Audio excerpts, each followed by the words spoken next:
I can't believe I forgot to go to the gym today. It's 5 years in a row now. Welcome to Shave&Butcher. Today we're shaving with the no, I think we're not. I picked up this Gillette King C or something razor, but I think we're not going to shave with that. We're going to shave with something else, but I don't know what. Okay, let me take you to help me choose razors. Can I swap this thing over? I don't know if I can. Probably not. This is where the razors are at. Okay, editing. Okay, that's better. This is where I keep my straights and chevettes. So let's see what we're going to use. Need my glasses though. Jesus, I can't see anything. That's where we keep the soaps. The soap. Right. Okay, so we have the nice Thierry. We have the Rolls razor, which is pretty damn cool, and I haven't used that in a while. It's too complicated to take out. We have the Sexto blade. We have a Tukmar. We have some German. We have the Tori. We have the Philharmonica Chevette. Got some French stuff, German stuff, Drudic, Ukrainian Philharmonica, Sexto blade. That is Swedish, I think. And I have, hang on, I have a bunch in here. That's the Shave&Butcher with the horn scales. That's the cool stuff. A few other razors, and here's a bit of a, I don't know what this is, cigar box. So what do we use? What is that? This is literally how I choose razors. Hang on. Oh, Shave&Butcher. That's a nice one. I haven't used that in a while. And then there are a few nice like this wedge style Bengal razor. That's pretty cool too. This one is from the 1700s. It's shit, but it's pretty damn cool, and the scales are original and everything. It's ancient. Should I shave with that? It's not going to be very good though, but it's cool. I don't know. Tori. Now we'll go with this Shave&Butcher. Okay, let's do that. I'm home alone, can you tell? And I don't know how to turn this damn thing around, so we'll... Oh, we've got to pick brushes too. Or a brush. This is my little brush collection.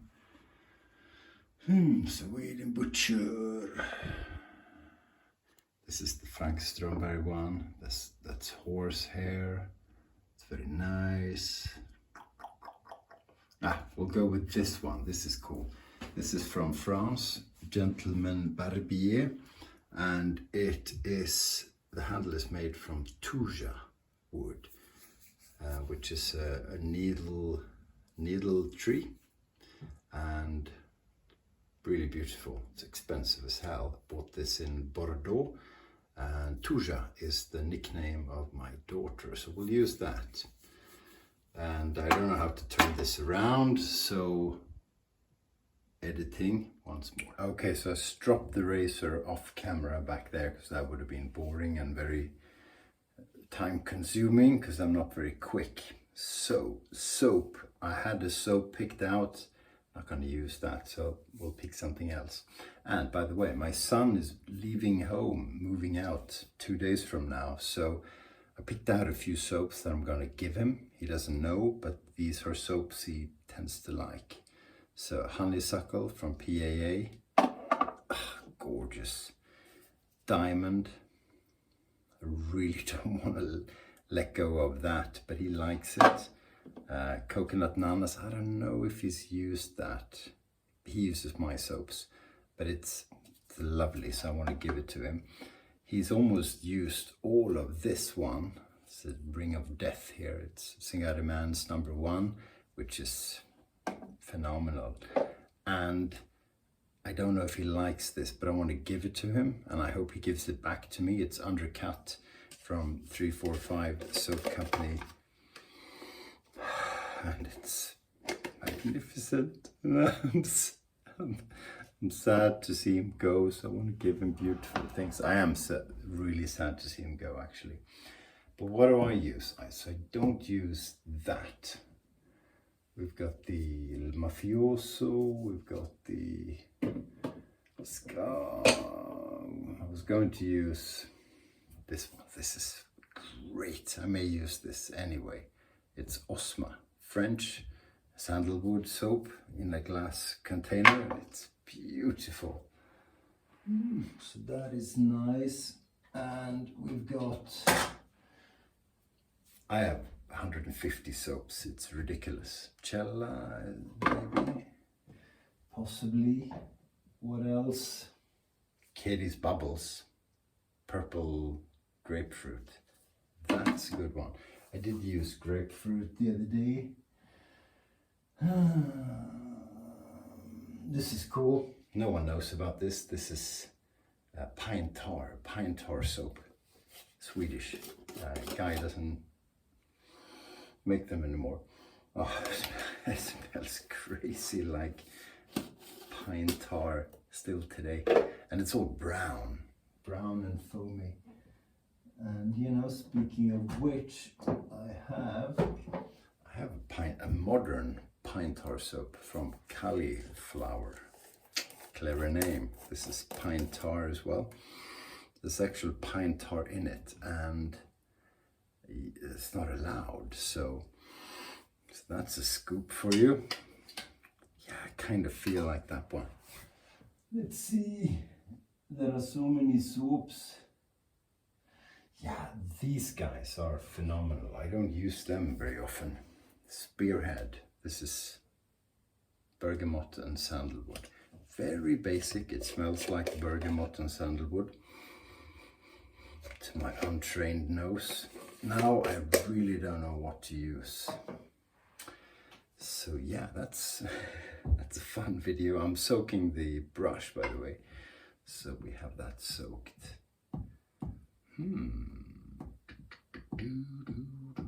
Pine tar it is, and it's this one from Kaliflower. So yeah, so we're doing that. And now I will show you my pre-shave routine. And voila. So good day today, or was it? I don't know, it was Thursday. Thursday is usually good because it's just Friday left, and Fridays tend to be good, tend to be fun. Friday is the day where I can work from home, and I will work from home. So that's nice. You can walk the dog. I mean, I work pretty much almost as hard as I do when I'm in the office, but I can, decide how to use my time, and I don't have to sit in the car for an hour going to the office and for an hour going back. So those 2 hours I spend creating money for the company. No, I don't. I just sleep more.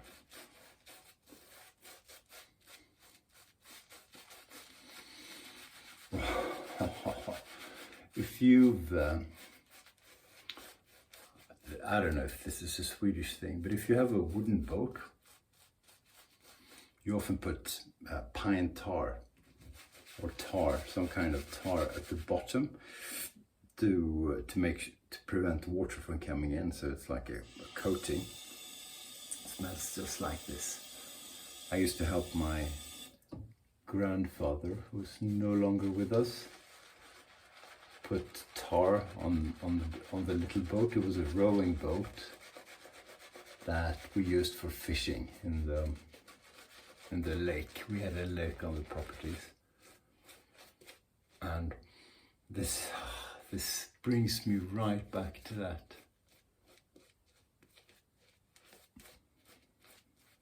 Those were the days. So my grandfather was a farmer. He had animals. So we had a barn. We had a, what if you call it? Yeah, it's a barn. You know, one for the hay, and one building for the hay, and one building for the cows, whatever you call that.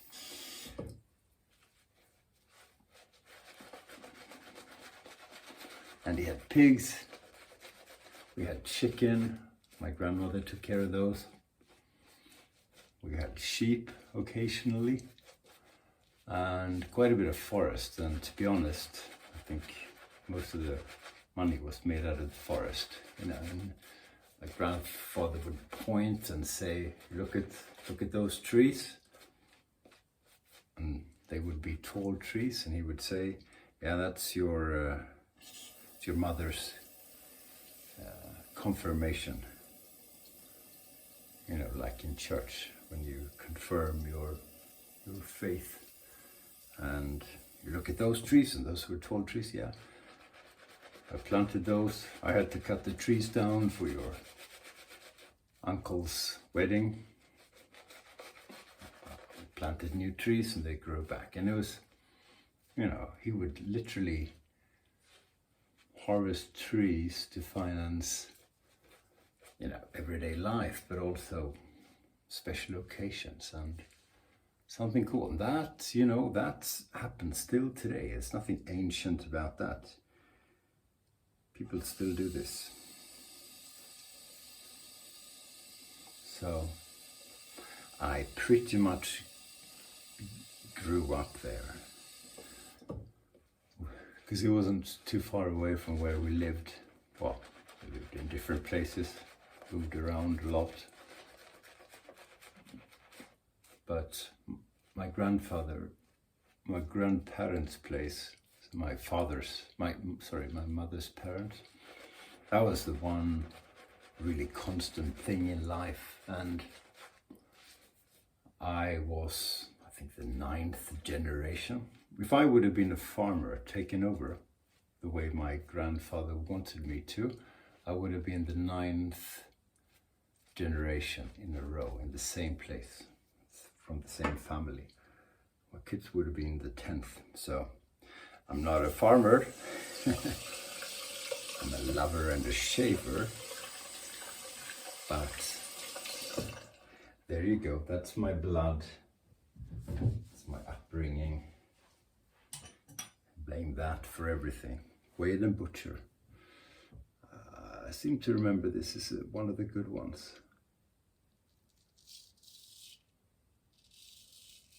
Yeah, I think so.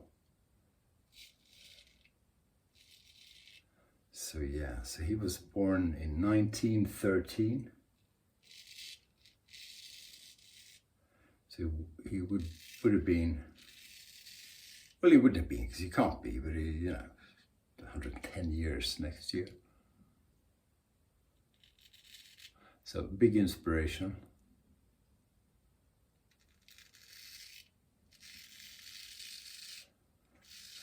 There you go. I wasn't thinking about my grandfather or grandmother when I started the video, but there you go.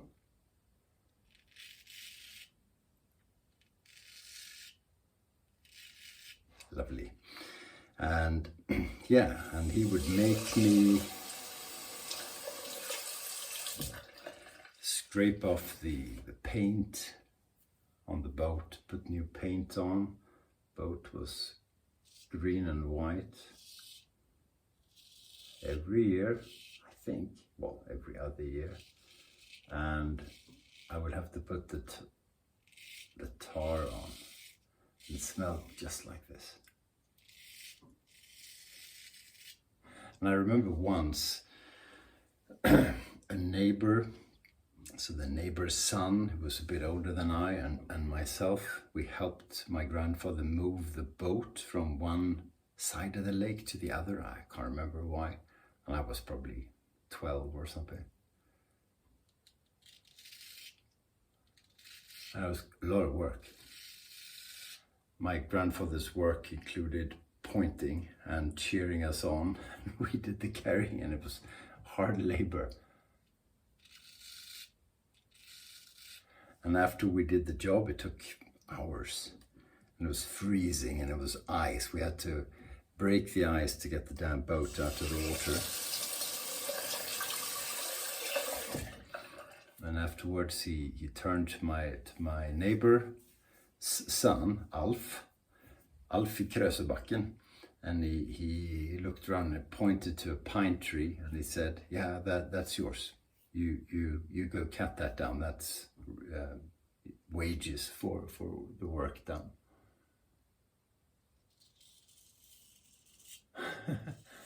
That's how they rolled. Jesus, those. Maybe that happens still today. That's pretty damn far away from, you know, the metropolis life we live today.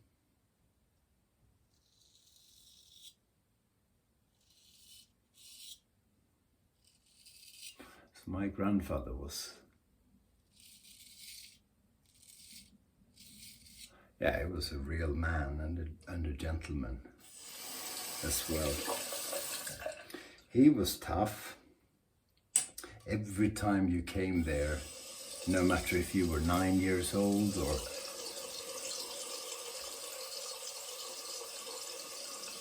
26, I think I was when he passed away, you walked up and he would put you to work.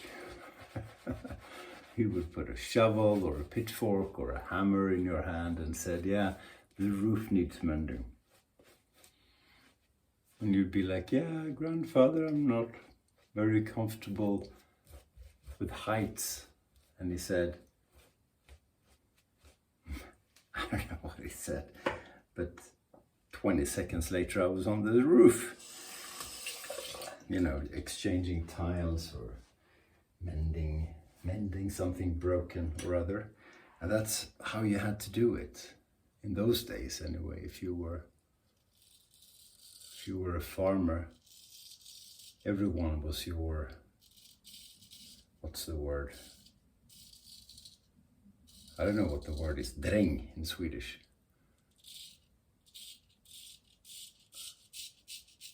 Then again, Swedish people don't watch my videos. What do you call them?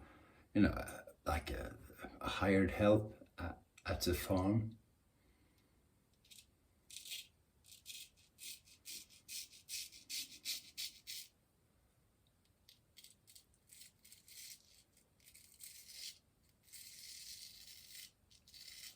Lovely razor, lovely soap. Don't you love soaps that really, really bring you back to some place? Good or bad, but really brings back the memories. This soap really does. So big thank you to Kaliflower for that.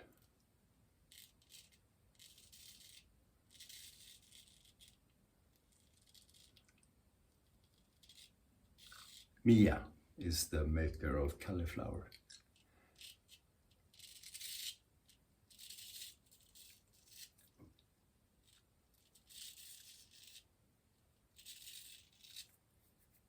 Yeah, I'll do the Frank style backhand.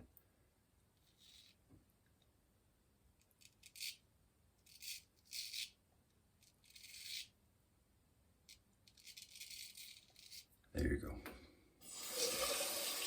I love soaps like that. Like the Westman shaving soaps, they always tell me a story.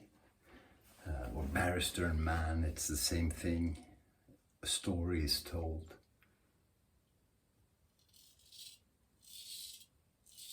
That just brings out another dimension in the shaving. You know, it's not only about the routine or or the fact that the soap smells nice. It's something else, something more.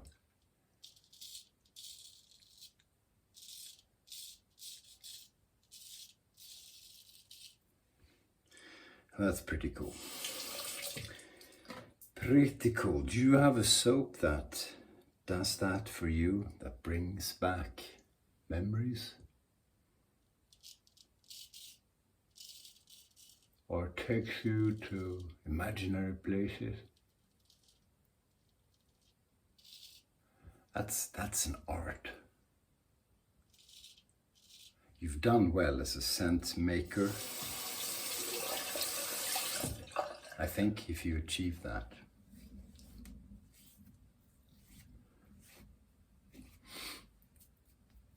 Oh, it's a bit of blood. There you go. Okay, we're not blaming anything or anyone but ourselves for that. And the performance of this soap is really good. It's second to none. It's a vegan soap.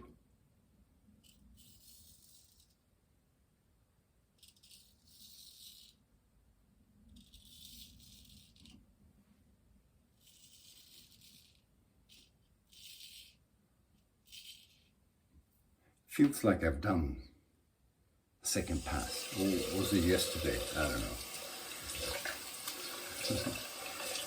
I'm clearly back to when I was 13 years old.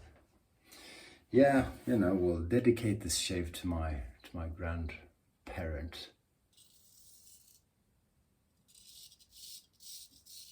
My parents would drop me there when school finished in early June, and they would pick me up in the middle of August before school started. So it was 9-10 weeks. We have a long break in Sweden where I would be at the farm, you know, working my butt off.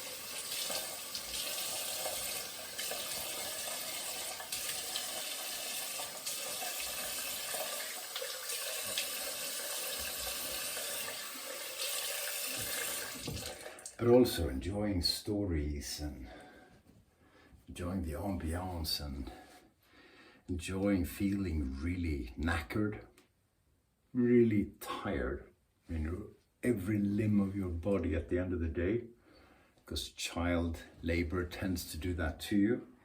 And that was my grandfather's life for, I don't know, 45, 50 years. So what do we do in terms of aftershave? I have nothing tarry, do I? Well, yeah, to back, I guess. You know, it goes well with this is Pinaud Clubman. Let's do that. Goes well. It's reminiscent of the soap, but it's sweeter and a bit spicier, and I haven't used it in a year maybe. Oh. I bought this one in America. Beautiful, lovely shave, very good shave. Good talk as well. Thanks for listening, appreciate it. Yeah, my grandparents. God bless them wherever they are. God bless you for watching. Thank you very much. I'll see you soon. Have a nice weekend when it comes to you, and I'll see you around. Stay sharp.